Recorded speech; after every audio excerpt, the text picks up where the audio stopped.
This is the Unrationed podcast, and we have a really fun special episode in store today with the one and only Christie Albrecht. Welcome to the Unrationed podcast, Christie. Thanks, guys. It's great to be here. Yes. Okay. So we typically kick off each episode with our wild moments. Christie, we'll have you go last since you can have some time to come up with it. As we talk through it. Tony, why don't we kick it off with you this morning, this podcast? Yeah. So I was out for a run a couple days ago, and I live in up here in the woods. The Muskoka River is known to flood. And when I was out the other day, I found myself coming down along the river and just watching how high it was. You know, the snows have been melting. The dams are getting kind of overwhelmed, and I was running down along the river in town, the town of Bracebridge up here, and just seeing the water almost there, almost to the edge, almost to the level of the road I'm running on. And then came to a point where the water had found its way across the road, and there was 6 inches of water. And just one of those acute reminders of the power of nature and the both unpredictability and also predictability. As you know, it's a cyclical thing, right? It's a natural thing that rivers rise and rivers fall as the seasons go. And yeah, oh, That's good. Yeah, Josh is missing. What's yours, Evan? I converted a stock tank into a cold plunge this week. We bought a 4-foot stock tank to brood our chickens. We bought some chicks a year ago. It's like a year ago last week. We got some baby chicks, and they're in our yard right now. And that thing's just been sitting in the garage since we took them out of that and let them into the wild. And so I've really wanted to do cold plunge, or at least I've thought I've wanted to do it, but I didn't want to buy something because it has had a real potential for being one of those things that you spend hundreds of dollars on, use it twice, and then it just sits. And I didn't want that to happen. So I was like, well, I could do it without spending any money to see if I enjoy it. And so cleaned it out, took some bleach to it, rinsed it out. And then I'm 5 days in a row. Like the next morning I got in it, and I have every morning since then. First thing, I'll wake up and go get the ice out of the freezer and put it in the plunge and sit in there for 10 minutes. I get it down to around 58 degrees. So it's not the coldest cold plunge in the world, but as far as what I've read, 60 is like a good spot to be. And it definitely takes my breath away. You do 10 minutes? Do 10 minutes. That's intense. Wow. I was thinking it was more like 1 to 3 minutes. 1 to 3 is pretty cold. 15 After seconds. that, it's Yeah. like good to go. The best minutes are like 3 to 10. My Wow. man. Do you experience the more energy, mental clarity, better mood, all that kind of stuff from it?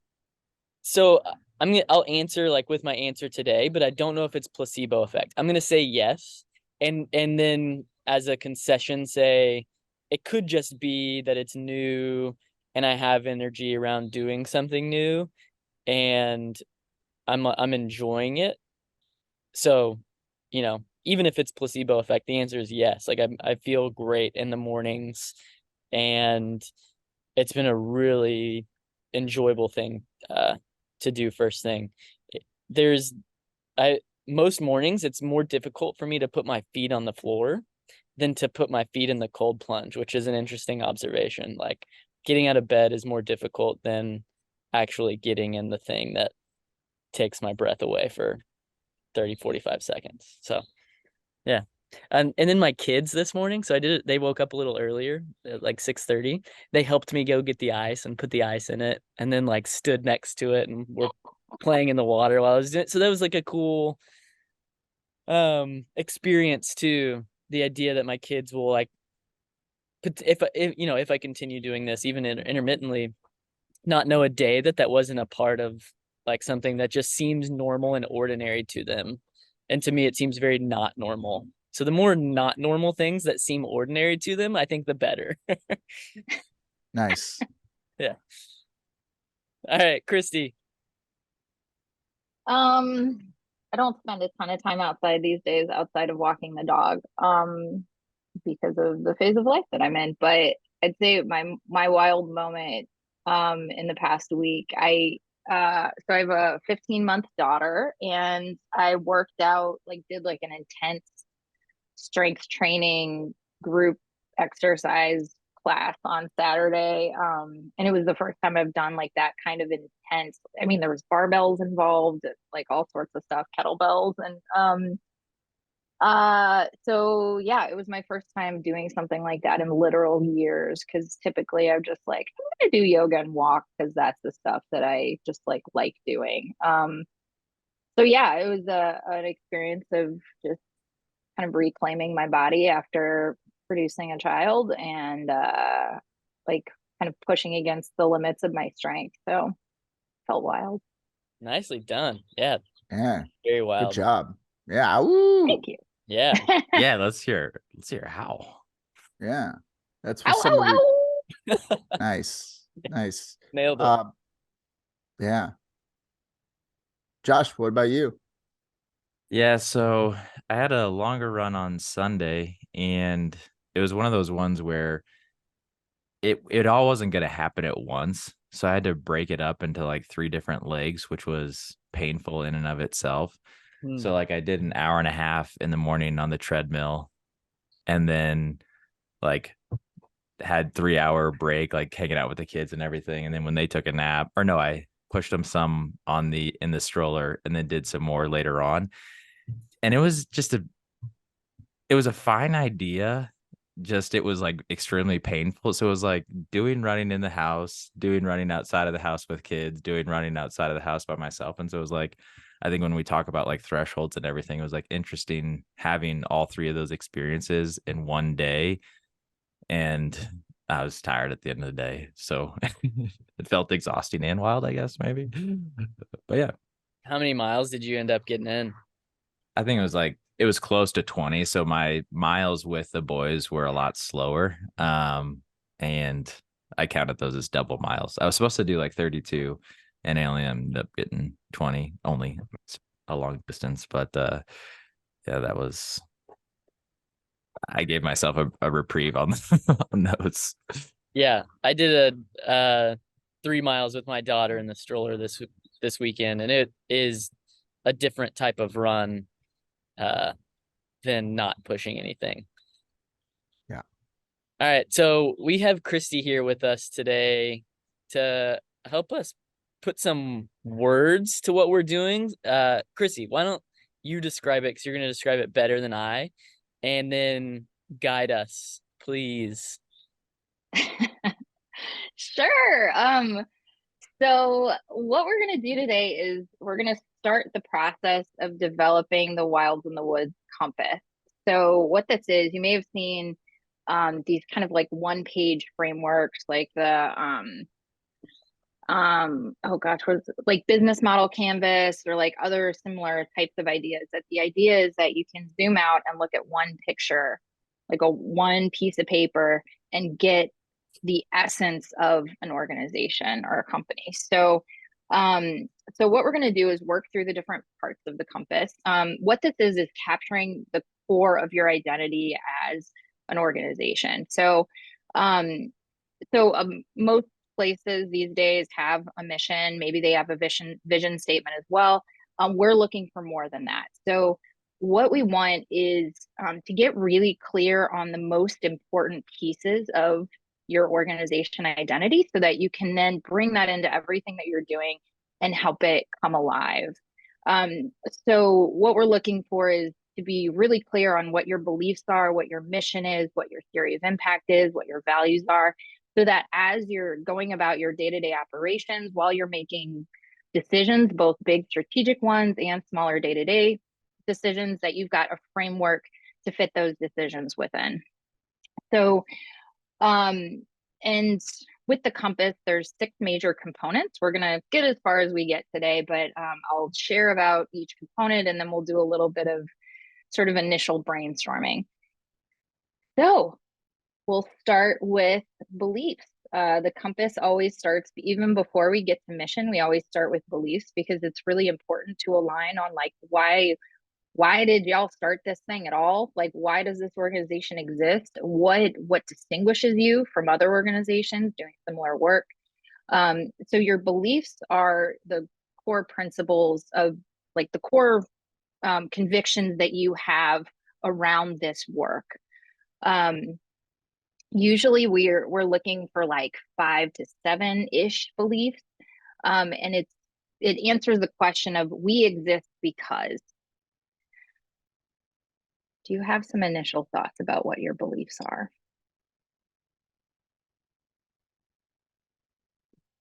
You're muted, Evan. Thanks. Can I clarify? All of these beliefs are finishing the sentence, we exist because? Typically, they're like, they would start with like, we believe X. Okay. So it's, yeah.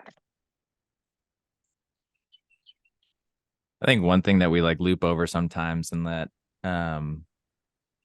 like there's this element of like, we believe dudes can help other dudes be better dudes, like in the simplest format, where it's like, you know, it's kind of like a neurosurgeon needs to help somebody who's not a neurosurgeon yet become a neurosurgeon. You know, it's one of those things where men who have come and gone before in this life, they've been through things that we are going through currently. Like, we need to be able to share those experiences as males with other males and provide accountability.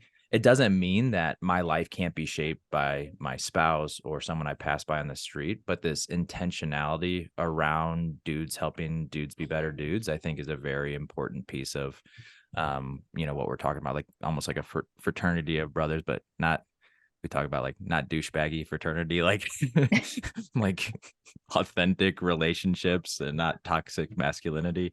So I think those are one belief that I think we all share. But I don't know, Evan and Tony.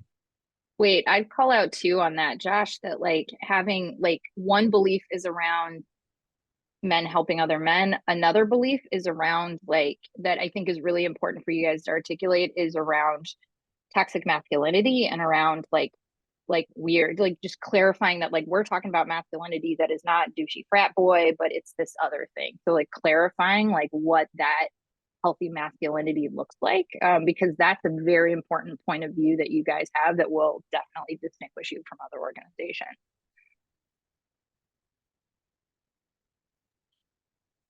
I'm thinking about beliefs around things that are missing, or like voids that we feel, or lacks that we feel. And I think about these. I tend to take a pretty broad view of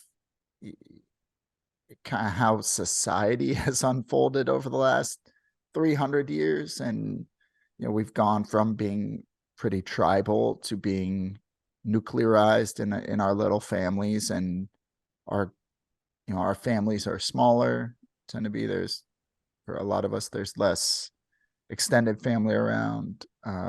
Our ties to community tend to, you know, they seem to be getting more and more tenuous as we go generation by generation. And there's a Vonnegut line I really like. So something like, every argument between a married couple boils down to, you're not enough people. And I think that that's the heart of the matter, that when it comes down to it, the way we've organized ourselves as a society, like, we look around and we're just not enough people to like be the best versions of ourselves. Like, there's too much pressure on each of us to be, and I know I feel as a man, like, I feel so much pressure to be like so much to my wife and so much to my kids, and like building businesses and like family, and like my other family, like my sister on this call, and like my parents, and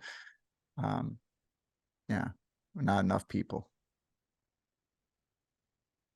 So I think there's a few beliefs in there too. Mhm. The missing one seems to be one that we talked about a lot at the beginning. You didn't use this word, Tony, but at some point we're talking a lot about rites of passages that are missing for men, like some sort of very specific activity that involves community. So this kind of overlays with what both of you are saying. It's like the men helping men become better men in a very specific like event and setting where there's like a challenge that's overcome. So I'm not getting specific there with answering your question, Christie, we believe something's missing. We believe rites of passages are missing for men in our society. Something along those lines maybe would be how I'd more clearly say that. Well, and that Nice. ties into what Josh was saying about that distinction between more toxic masculinity and that idea from King Warrior Magician Lover, like the distinction between what was it, man psychology and boy psychology, right? Yeah. That's a core belief as well, that we're trying to, there are a lot of guys operating in the world with boy psychology, even though they are grown ass men. And the reason that this happens is because we've lost a lot of our rites of passage and our ways of initiating boys into manhood in a way that we sort of get trapped and you end up in Peter Pan sort of cycles, which, as you know, Christie, I know plenty about. But but so yeah, that's a key piece as well. Like we believe that like we can embrace man psychology, which is like a healthy masculinity, a holistic masculinity, one that's based in like service and like taking care of people rather than ego and bravado and machismo. Yeah. I think there's like two other things that are like sticking out where it's kind of like, so Christy and I get to work together at Mission Matters Group. Christy is also Tony's sister, and Christy is friends with Evan. So this is a really cool like web of interconnection. But I think kind of like six levers and like what we're talking about here in terms of the compass, like these tools that are accessible and approachable to deal with the complex things in our own lives, right? When Tony mentions King, Warrior, Magician, Lover, these are these energies that exist inside of us dudes and people in general. And it's, to become a healthy version or the healthiest version of ourselves, we need to come to grips with these and learn how to manage these things, because in any given moment, we may have boy psychology versus man psychology. And so it's like having that healthy tools and community that are accessible and available that we believe needs to exist in the world. And I think the second thing, going back to what Evan said in terms of like these rites of passage, like I was processing this the other day. My brother does a really good job. Like he did kind of a rite of passage or like a coming of age trip with his oldest boys, and now he's planning one with his son, and his wife did one with their daughter. And so my godson, who's gonna be 13 in June, he asked if I would come along. So I went scouting the other weekend for like this sacred place, this place that's like untouched, this place that like you can actually do something hard that isn't commercialized to the nth degree.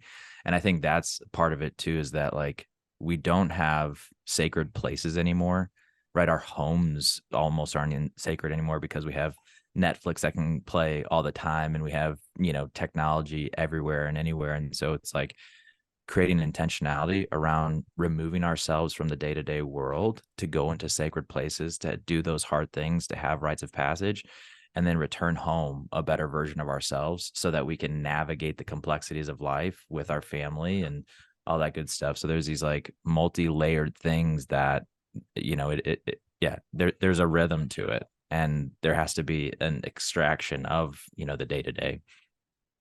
So two more things here based on what you were saying, Josh, or beliefs. One is that rhythm.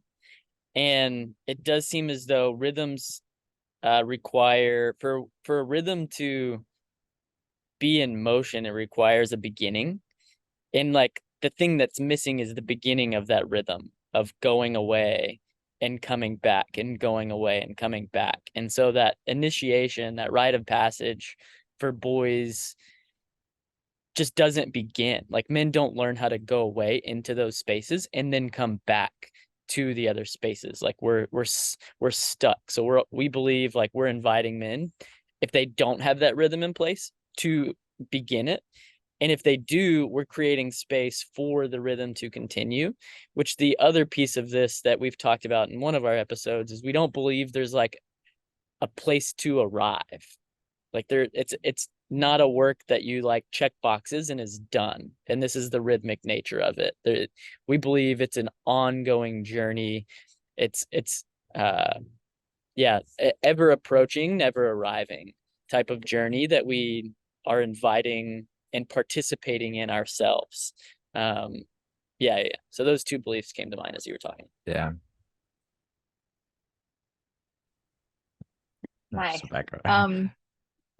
Can I build on something that Evan just said? Yeah. He used the word invitation. I think, Evan, you made this stick out in my mind as like something really important in that. I think we do believe that like it starts with an invitation as well. And that we can have something inside of us that like feels like we need to move forward. And it's really hard to get past that like static friction of like taking the step. But the invitation is a very powerful thing, that someone who's done it before invites you into it. And that can be a catalyst for true, personal transformation or communal transformation, because we're all extending that invitation to say, this is a collective effort to move forward. Nice. Any other thoughts on beliefs rising to the surface? You feel complete? There will be many more opportunities to chime in on that. So just a couple of things to call out about beliefs that are really important. One is this tension between, and this is true of other parts of the compass as well, like this tension between personal beliefs and like collective shared beliefs. So it's, in some ways it's simpler here because you're talking about like the three of you founding an organization. You don't have any employees. Like it's just in the startup phase, it's a bit, it's definitely different than if you're a well-established 10-year-old organization with 100 employees kind of thing. But what we're trying to do here is really unearth the shared identity, and then it gives the opportunity for anybody else that you're inviting to come into the organization to really, like with eyes wide open, like assess if they're a good fit or not. So that's one way that this, as well as values and your mission and so on, can become kind of a filter that that you're really clear about, like, look, this is what we believe, this is what we value, this is what our mission is. And it's up to you, like as a potential employee or potential member or whatever it is, that a person's able to look at that and decide, like, is this a good fit for me or not? It becomes like your compass as a whole becomes like a bat signal for the people that you're looking for. And so you want it to attract the people that are yours and repel the people that aren't. So so being opinionated and firm in your compass is a good thing. So so moving on from beliefs, now we go to mission and theory of impact. So in the six levers, our kind of approach to mission and theory of impact is that they're a matched pair. That your mission is a statement. We say 1 to 2 sentences. I vote for one sentence. I'm always a fan of like keeping things distinct where you can. It's the copy editor in me, but your mission is a statement of your core purpose. This is why we do what we do. Your theory of impact is how you go about doing it. So it starts with we do this by, or we do this through. So typically with missions, like you don't want it to be so specific that you're like painting yourself into a corner if you want to grow in a different direction in the future.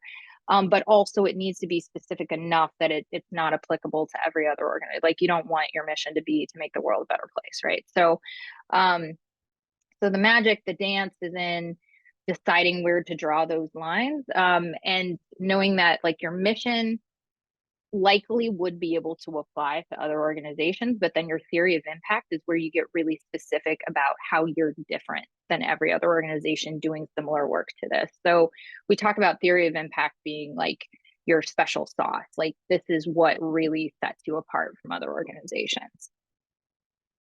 So, and you can talk about them if you got ideas for one or the other. We usually like develop them separately, but in our conversation today, you can kind of touch on either or both.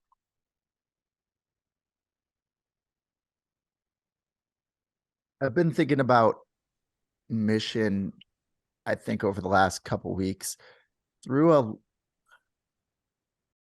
maybe a branding lens, where it's like when we started this project more than a year ago, the three of us had fairly distinct ideas of things we wanted to make, and they were related, but they were three different things. So we just started having conversations around like becoming better men through doing different things. And we just sort of kind of stuck them together and said, let's see what happens over time. And where we're at today and like what we're looking out at coming down the pike, the unrationed piece of it was Josh's contribution initially, whereas that was his term, and this idea of why ration passion. Yeah, why ration passion, and using these really challenging, difficult experiences to grow and to connect as well. And I'm coming around to the idea that I think that like that idea could be the when we had done this a year ago, we had sort of run through mission, vision, values kind of stuff. And back then our mission was we came up with a number, right? I think we came up with a number like to initiate like 1,000. what, 1,000 men by 2025. Was that it? Yeah, we were zeroed in on this idea of initiation. And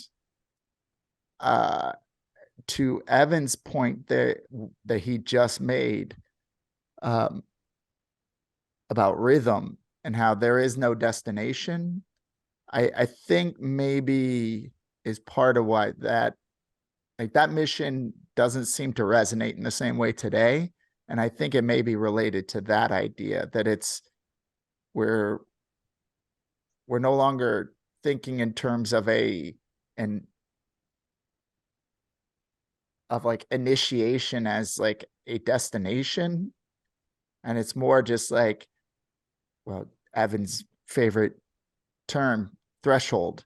It's about that what we're trying to do is cross thresholds together, go from the familiar, the comfortable, the known, out into liminal spaces, challenging spaces like what we're doing in Colorado with Ring the Springs and this ultra marathon, and like seeing what's out there to learn and then come back. And so I say all that to come back to when I think about our mission at this point, it is like, how do we create spaces and opportunities for men to connect and grow, like in those liminal spaces beyond the comfort zone, in a way that we can then return, from there and be better, fuller versions of ourselves. So I think that was only one sentence, Christy. I don't And- think I used more than yeah. one sentence there. Actually, you had a super succinct becoming better men by doing different things. That's I mean, a little vague, doing different things. I'd recommend getting a bit more specific than that. But in terms of like boiling it down to like the heart of the thing, like Yeah, I mean, becoming better men is your mission, and like by doing initiations, by doing hard things together, by yeah. we Did you mean were. difficult, Tony, or different? What's that? He said different. Yeah, Different. we Okay. do different Oh, stuff. Like, well, so I had We knit. texted these guys. Yeah, that would be different. I would definitely be uncomfortable getting into knitting.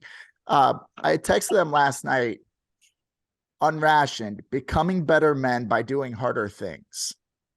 And yeah, we were then going back and forth a little bit on like is doing harder things good enough? Like it's almost cliche at this point. Like it's very common.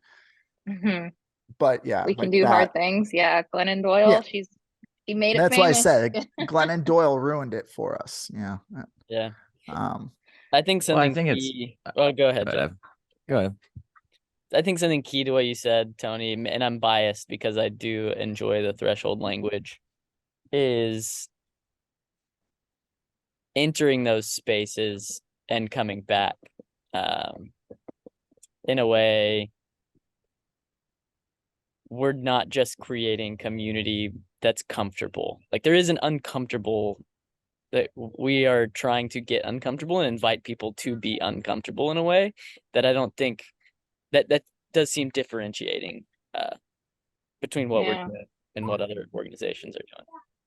That was what was popping in my mind too, Evan. It's like the growth happens in the discomfort. The growth doesn't happen in, status quo, you know. So I think too, like how do I say this?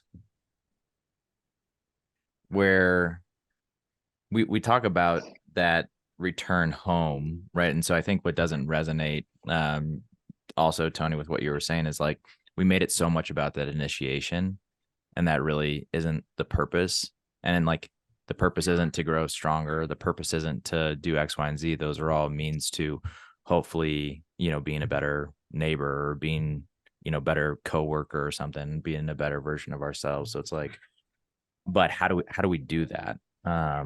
It has to be in those areas where we learn something about ourselves because somebody or something has helped drawn that realization out that we have a delta in how we're showing up in the world.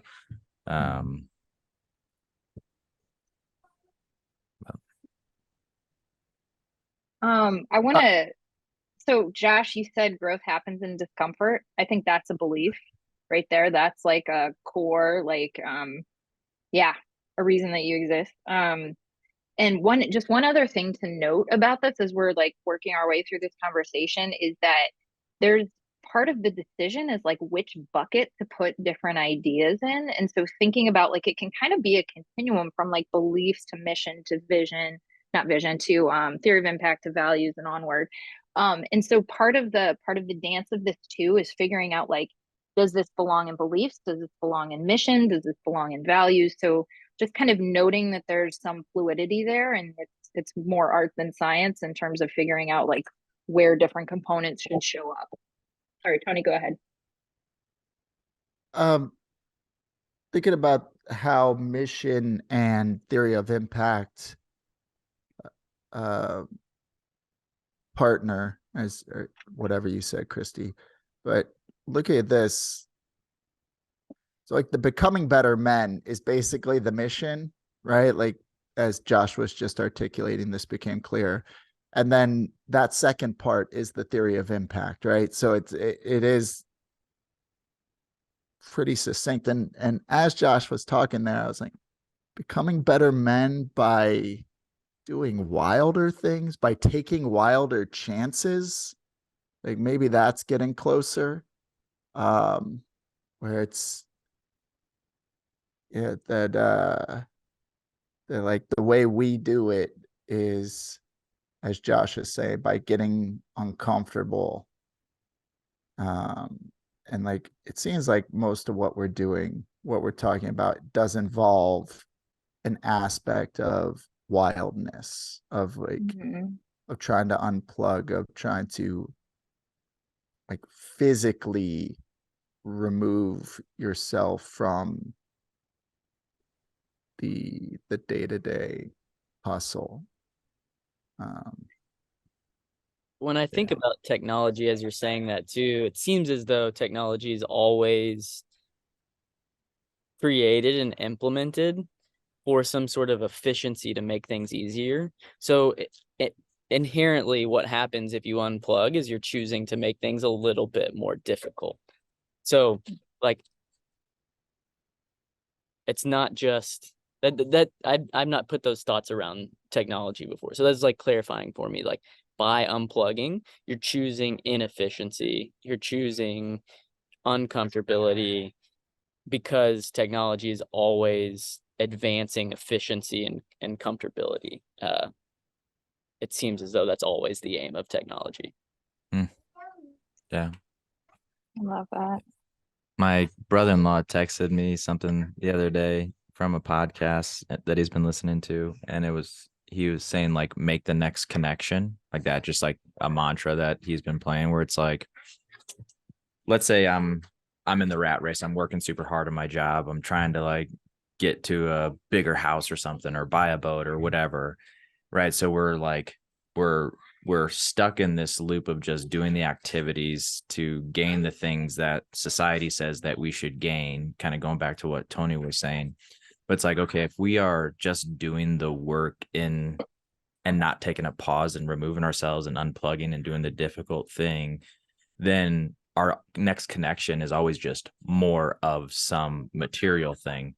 Whereas I think we're also trying to say, let's unplug from a material thing and saying, what more do I want out of life? What more do I want out of purpose? What more do I want for my family, outside of those material things? And there's like this true, like, making that connection of how my activities either contribute to a race that's unwinnable versus a life that could be filled with meaning and purpose and, all that stuff. And I don't know, just, it's hard to like put those things into words where it seems like so nebulous. It's like, all this stuff actually doesn't matter.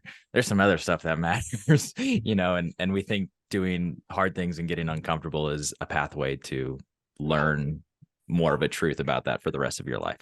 Come on and join us. It feels silly to say or believe like the all this stuff doesn't matter thing, and this stuff does matter, but that does seem like what we're getting at here is even just awakening to that idea, or becoming aware of what really matters seems core. Like, that seems to be what happens in that rhythm that we were talking about earlier. So the more you engage with that rhythm, the more aware, I'll say it in I terms instead of you terms. The more I engage with that rhythm, the more I become aware of what really matters. I think what you just said too, there's like I think we're also inviting people, and this goes back to almost like access and off scripting stuff too, where it's like, we're almost inviting people to question if the path that they're going on is the right path. And even just entertaining that it could be the wrong path and there might be something more in life is just like mind blowing and eye opening. And it just makes possibilities endless, Blast from the past with access and off scripting. Yeah, right. love that. Check out Tony's LinkedIn post from today to learn more about off scripting. Oh, really? So oh yeah, he that's talked great. all. Yeah, that's great. I figured you had read it. No, I hadn't. That's amazing. Wow, 2 off scripting references in one day, man. That's funny. So yeah, one suggestion I'd make is that, so maybe you're thinking about the mission as something along the lines of becoming better men by doing wilder things. So the important component being like the better man piece, like that working towards being a better man, and then the other piece being like wild stuff, harder things, whatever that looks like. But then the theory of impact, I would suggest like we do this by taking it, that you would take that a level more specific. So, and maybe your theory of impact is around like creating space for men to connect and grow.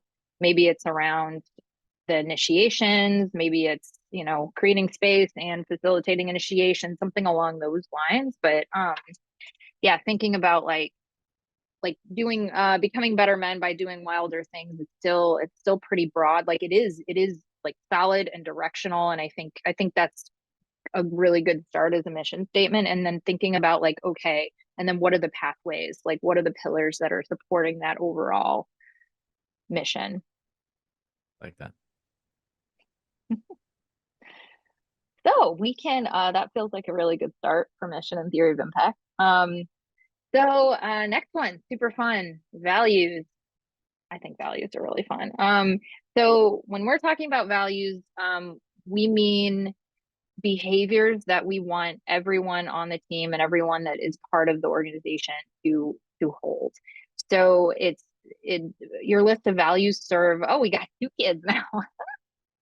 Your list of values serves like an expectation setting perspective or function. So anybody that you're bringing on board that you're able to say to them like, hey, this is what we expect from everyone who works here, everyone that works with us, because you know, if you've got like, I feel like it's really important for you guys too to think about like the clients or the members or whatever it is, those external people that are hiring you, whatever you're calling them, like it's going to be important for them to be able to align to your values as well. Because you're creating spaces and you're building community. So like the values of that community are going to become really important too. So, yeah, it's an expectation setting. It's values serve a really like they serve the function of guiding you when it comes to hiring, firing, and reviewing performance, so that you're able to. It provides like a common language that when you're in some of those conversations, whether it's praising someone for something they've done well, or if it's kind of correcting behavior or providing some constructive criticism, that it provides common language, common expectations that are stated that everybody's aware of. And then also there's again this like guiding decision making aspect to it. So Josh is great at this actually. That at Mission Matters we've got four core values, and Josh is great about like just in normal conversations we're talking about marketing or we're talking about 6 levers or whatever it is, and Josh will say, well, if our value is intentional presence, then what should we do? So it becomes like this is part of your identity, like coming alive, that you choose your values, but then you bring them into your day-to-day decision making, you bring them into your conversation. So and when we're talking about values, typically we advise 5 or fewer, and actually even fewer than 5 is great because they become easier to remember. Also that we're looking for something that's more that's got some color to it, it's got some personality to it. So rather than like your value being growth, you would want to say like, we're committed to growth, we hold a growth mindset and bring growth into everything we do, like something along those lines. That there's it's great to have like a very short phrase that's almost like a hashtag or like a bumper sticker version of your value that you can like remember easily and bring into conversations, but then also to provide a bit more color to the value as well. So being really specific about like, when we say growth, this is what we mean. So what do y'all value? You just steal that growth one, Christie. Get it? It's a good one. Without putting, I'm just gonna start like at the idea instead of trying to put like a nice phrasing to it, because I think it'll help me think a little more clearly. It seems like community is kind of key. Like we value community. We value getting uncomfortable, particularly when there's a reason to do so, like with an intention. Maybe we value getting uncomfortable with intention. We value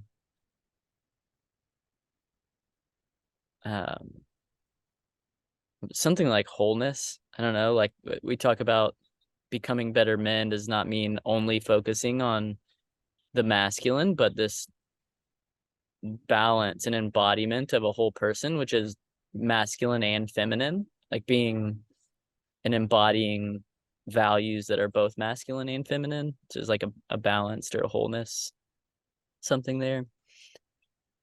Those are the first things that come to mind. Yeah. Love that. I'm gonna use a story to reverse engineer why I think this is important. But two things. When Billy, Tony, and Evan came out for our last unrationed event, our first one, which was also in Colorado, Tony was going to go home and go on a date with his wife, and he didn't have clothes for that event. And so basically like crowdsourced an outfit for him. And it was a beautiful example of community coming together to send somebody home like ready. And I think there is a value to that, that we don't want to keep people. We want to send them home. And I think I learned that too from like my parents. Like we had people like come over for like meals and stuff all the time. And like one of my brother's like best friends, you know, told my parents later on like how impactful that was. You know, it's like, it's not, we don't want to keep people in these abstract places. We want to send them home. And that is, you know, a standard of behavior. Like, you know, if I'm on a Zoom call with Tony and Evan 7 nights a week and we're all just chatting while my kids and wife are, you know, doing their own thing, like that's not right, you know. But it's like, what are those injections of time that are high value, embracing masculine and feminine, and then get out of here, dude. Go practice this. Go put this into action. It makes me think of like the function that like retreats serve in like religious communities, that like you don't live in a retreat. Like the intention is not for you to stay there forever. The intention is for you to come get what you need and then go home a better person. It's interesting thinking about how to parse out the values from what we've been talking about. I'd also written down, so I'd written down the growth oriented thing, being action oriented, as Josh was that what Josh was saying made me think of that it's that we're talking about a bias toward action in leaving the comfort zone, action once you're out there. You know, like everything we do involves taking some action to grow, and then the action of returning and integrating. Something around openness, like you need to be open-minded to do this deal, in that we are doing this essentially to challenge the version of ourselves we have been in different respects. Like we go looking for the things that need adjustment or change, in a way that if you're not willing to examine your beliefs or your opinions or your behaviors, it's not going to work. And then something around, you know, an appetite for adventure, you know, just that, you know, I've started using the phrase "our kind of maniac," you know, like the kind of person who, when they hear about the sort of stuff we're getting into, they're like, "Oh hell yeah." Yeah. And it's like that wanting to be beyond the familiar and the wanting to challenge yourself and see what you're made of. Those are the things I've got written down. I love all that. So I'm curious, the open-minded, I'm just thinking about like, where would you draw the lines between being growth oriented or like having a growth mindset, being open-minded in the the survey that one person filled out, there was willingness to be seen was there. So like, um, so there's like, would you smush those three things together? Would you merge those three things? Are they distinct? Um, growth orientation, openness, or like being open-minded and willing to change, or willing to adjust, and then like willingness to be seen. That like vulnerability and like Yeah. I put the willingness to be seen related to the openness piece. It's one that's more, I think of that as more receptive. Whereas the action orientation is more about movement. Yeah, it's more about what you do after you've been open and you've taken in some ideas. If that makes sense. Something about I'm thinking about Wild 32. So for those of you who haven't heard of it yet, Wild 32 is like a 32-day challenge where we have a series of disciplines that we execute as a group, and we check in with each other and all that good stuff. And there's an element of how I behaved during that was very much about, I need to take care of my stuff. And by doing so, I'm helping somebody else take care of their stuff. So it's an element of accountability, but there's also this like, I'm like having a hard time like coming up with the word or whatever, but I modified my behavior because I knew other people were in it. It drew something better out, like to follow through with something. And I know that might be a belief or something, but at the same time, it's like, okay, how do we help instill that thought process that like your decision to have more sweets, have 27 gummy bears instead of like going out for a run, does matter. Like it doesn't, but it does at the same time. And so how do we elevate that to a value that helps contextualize our decisions to the implications of other people on the same journey as us?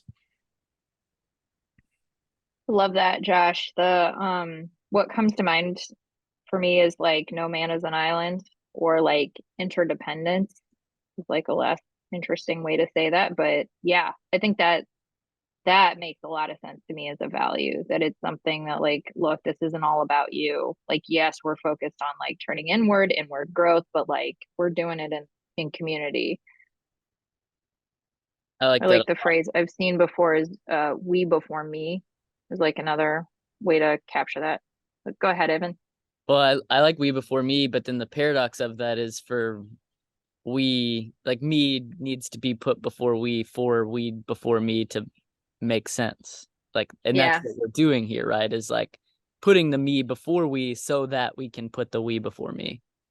Yeah. Like it's not the army. We're not trying to like destroy your individual identity and then rebuild you as the whole, where the whole is the only thing that matters. Like it's not, yeah. That's a good distinction to make. Yeah. And so there's two things that come to mind just based on our conversations that are more succinct. Like, we value this. One, I would say we value wildness. I mean, it shows up in our name, shows up in our conversations, in our wild moments. There's something about wildness that we could put more thought and words around, but it does seem to be something that we place a high value on. And I could see it guiding decision making for the types of things that we're offering. So I like, we value wildness. And it's not something that's going to show up on other people's value statements. Like, that seems unique, distinct, and good decision-making value for the future. And then we value passion, and that's coming from unrationed name. Like, I was thinking of just what we've named things so far. We've named things Wild 32 and unrationed, which comes from why ration passion. So it seems like we value passion, and underneath that, there's probably a few beliefs. Like, we believe that each of our passions are unique, and they're either revealed or discovered in a way. And I think they're revealed or discovered on those journeys into the wilderness. So we find our passion and return home with that passion. or our passion reveals itself to us and we return home with that passion. So I think wildness and passion could kind of be like umbrellas for a lot of the things that we've mentioned so far as our values. And again, I can see both of those really guiding decision making, really guiding, like if we're building a team and bringing people in, like what are you passionate about, and are you going to be doing that on a day-to-day basis here? We want people who are passionate about what they're doing to be a part of this team, and some sort of emphasis on wildness with both of those things as well. I like that a lot. That Yeah. like when we're talking about what the values are, values being like why, ration, passion, like that's clearly a value of ours. And something like get wild is like that sort of thing is a value. And it's, yeah, that's core to what we're doing, that it's in both those things kind of incorporate that orientation toward action, the adventurousness, that both of those things also, I would say, embody that transition from the familiar to the unfamiliar. Yeah. In a way that speaks. Yeah, that's great stuff. The piece that I think both of those are missing, if we were going to have three values, would be like the communal or connectedness, that we before me before we, like it's missing that piece. So we need a value, I think, for that piece. Dudes helping dudes be better dudes. Can that be a value? I mean, that I was thinking that as you were saying that, Evan. Nice. That felt really good. I like having that clarity. Yeah. Yeah. I mean, it feels like you guys are really aligned around the core of why you're doing what you're doing, which is really cool. And I mean, at this point, it's a matter of like wordsmithing. It's a matter of just choosing your phrasing, basically. And it's cool that, I mean, it's great to be doing this a year in as well versus like a year ago. Yeah. I mean, which typically with Compasses, with like a startup, it's funky because when you're first starting, like you don't know what your identity is. So like when you're working with an organization that's been around for 50 years and you're doing a compass for the first time, it's more archaeology than it is architecture. But like in this situation, it's yeah, with startups, it's things are changing a lot and you're learning a lot and you're testing a lot. So like in the early years, like your compass should change and evolve, and like you should kind of try it on for size, and then a year from now be like, this value doesn't make any sense, let's give it the boot and change it. But yeah, but it's cool to see that like you guys are very much like aligned, which is not always the case with organizations. Christie, So right before you said that, I was like thinking the same thing. It's like, man, if we would have done this a year ago, like it's cool to see how all of like the evolved thinking over the last year has furthered our alignment and conviction. And now like putting it into words to like just crystallize it, clarify it, is just like, yeah, it's super, super special. Nice. Okay, so our two more components here. One is called vitals and the other one is called tenet. So vitals are similar to like your health vitals. Like you go to the doctor and they're always going to check your blood pressure. They're always going to take your temperature and weigh you. So similar to that, these are the metrics that are going to be important year over year. So when you want to get a read on like how healthy is our org, or how well are we accomplishing what we set out to do, you'll be able to look at this handful of metrics and get a very high level picture of how healthy you are. So so it could be things like if you're in like a social service type organization, it might be number of homeless people that you're serving every year. It might be some kind of like financial health metric. It might be something around like the health of your team, looking at like employee engagement or something like that. So like as you like zoom out, like what are the pieces that you want to keep a finger on the pulse of? Like what do you want to kind of monitor at a high level year over year? The first thing that comes to mind, and this is something that like my high school soccer coach always like instilled in me. Like I got to coach with him, so he taught me this after the fact. But he's like, we're teaching soccer, sure, we're coaching soccer, but this is like the game of life. So these life lessons that we're teaching inside of soccer doesn't matter if it clicks for them during the soccer season or 20 years from now, as long as it clicks. The reason I share that story is, Wild 32 is a pretty powerful experience where you're going through 32 days of these things, checking in with, dudes randomly. And some of the stories and like reflections are incredible. And so I think because like, right, you can carry, like you can call upon those stories and those experiences at any point in the future. So I do think Wild 32 participants is one of the key metrics that we always need to be monitoring, because if we're not bringing people into there, we're missing opportunities for influence and impact and life-changing moments, that people can call upon, whether they go deeper or not. Wild 32, I think, is a really important thing to monitor. And is it a quality metric or a quantity metric or both? I have an opinion, but Tony, what do you guys think? Quantity, where my mind first goes to. I think it definitely is or I try to elevate both, right? Because we could monitor just the quantity and be all about getting people in, and we dilute the team leaders or the team captains who are helping facilitate that. And so, you can spoil the bunch by not keeping an eye on like those. Maybe it's team captains too, like number of people who want to be a captain or something. And that's an indicator of us bringing people in who want to help other dudes be better dudes.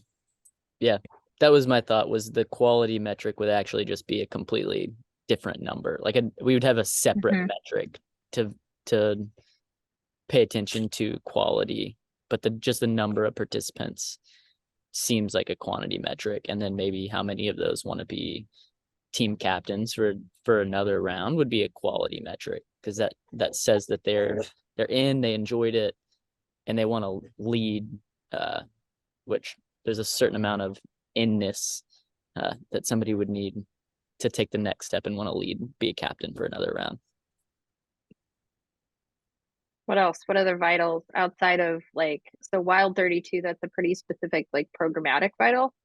So what other, to know that you're being healthy as an organization, what else do you need to keep an eye on? Which I would suggest general categories, thinking about money and thinking about people, like your team, is probably important. What do you mean thinking about your team? Like how many times we're meeting? How many what? Like how many times the three of us are meeting? Sorry, you were about to say something much more profound than what I said. No, I'm thinking, I think that's getting too granular. That like what you're talking about, like once you're starting to talk about like meeting schedules and stuff like that, that belongs in like tenets, which is operating principles and how you go about doing your day-to-day work. So this is more about like, if this number is doing well, you know that you're healthy as an organization. So thinking about like people, like something like employee engagement. I don't know what the plan is in terms of growing and employees and things like that, but like what maybe there isn't any. So I mean, maybe if you're just working the three of you, then maybe you don't need like some kind of team health metric. Maybe that's not important. A lot of organizations, they'll do something like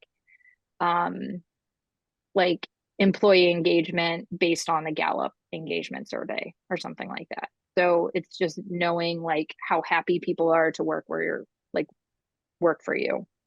But if that doesn't feel important right now because your team is so small and you guys are buddies, like maybe you don't need it. Yeah, part of me, as you're saying that, I'm like, I would love to know how engaged we are.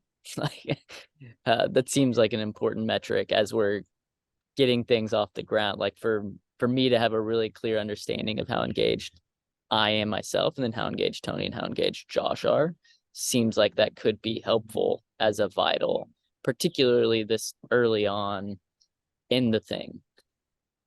Would that be, am I Is that more of a Yeah. viable, Chrissy? Okay. Yeah. I don't know exactly how we would do that, but it seems like it would be a really cool metric to have. What do you think, Tony? Agreed.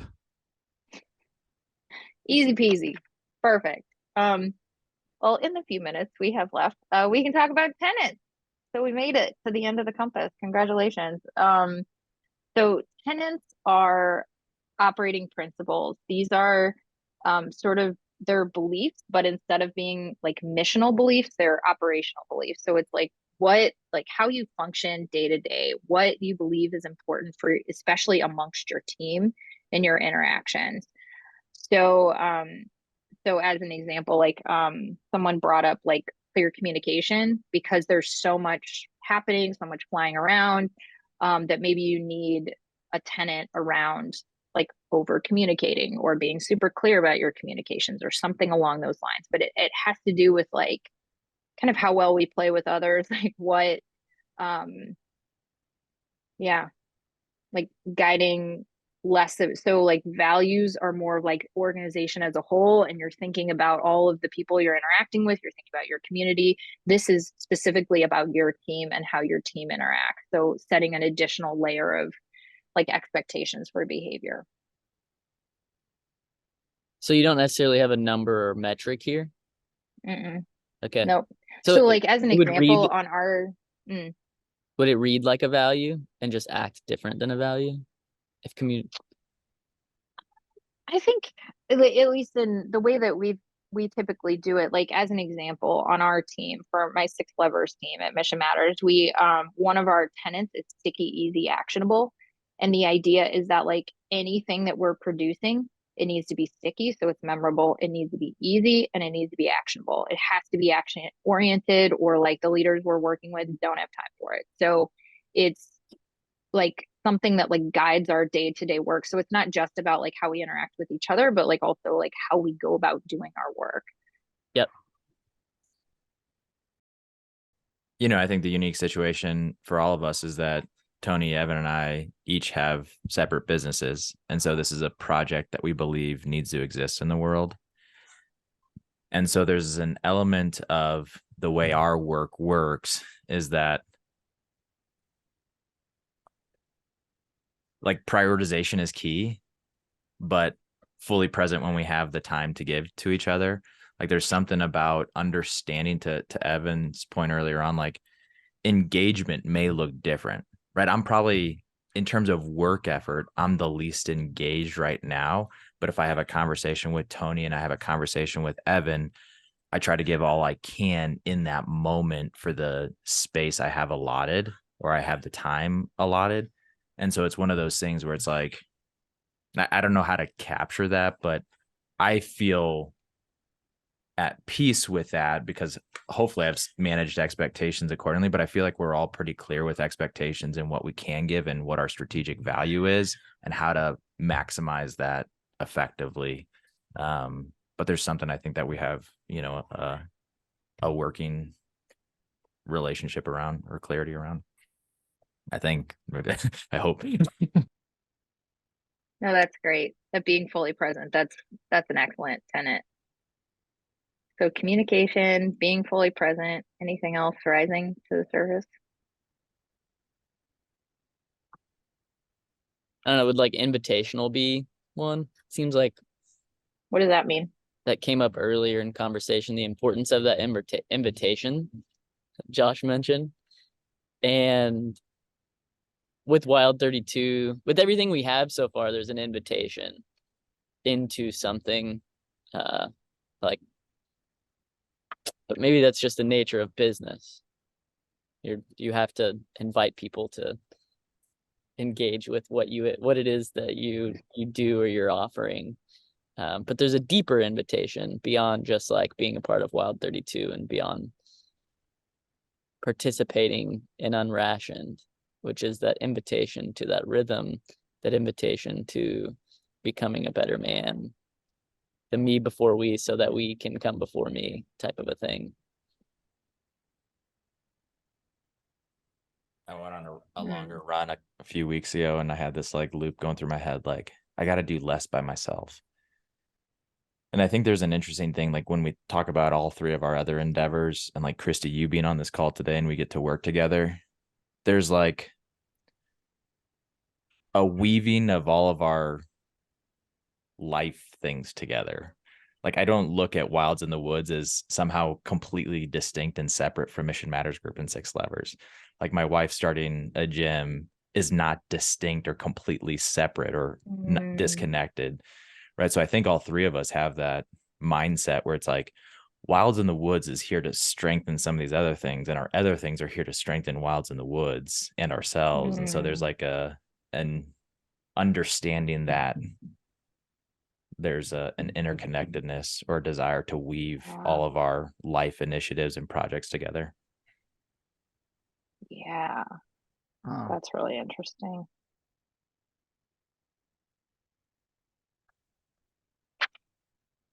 I'm liking that potentially as a value. Yeah. But, could be.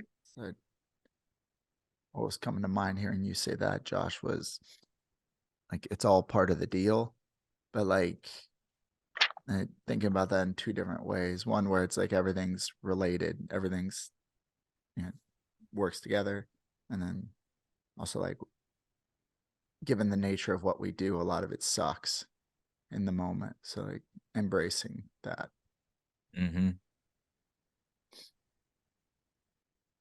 Josh, don't you have a hard stop in like 2 minutes? I do.